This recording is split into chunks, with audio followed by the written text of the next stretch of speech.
በጠዋት ምን ትሰራለህ? እማዬ ልካኝ ነው። ቆይ አንተ ተላላኪ ሆነ ቀረ? ለምን አግብታ አትወጣላትም?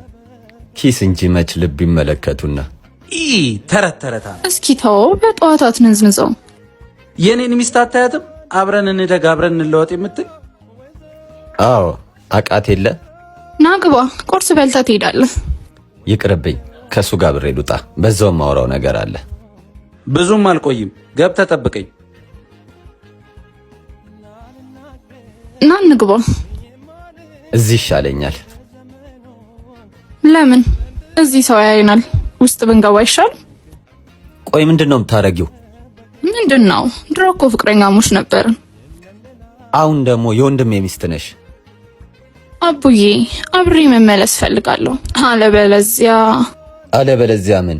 ደፈረኝ ብዬ ጮህና ከወንድም ጋር አጣላሃለሁ። ለምንድነው ቆይ እንደዚህ የምታረጊው? ወንድሙ አስጠልቶኛል። ምንም ደስታ እየሰጠኝ አይደለም። እንደፈለግሽ መጮት ትቻለሽ። እኔ አብሬሽ አልሆነም። አቡዬ አታስፈራሪ። መጮት ትችያለሽ። ፍቅር አትበይ። አሁን ከቤቴ መውጣት ትችያለሽ። እንዴ ውጪ ከቤቴ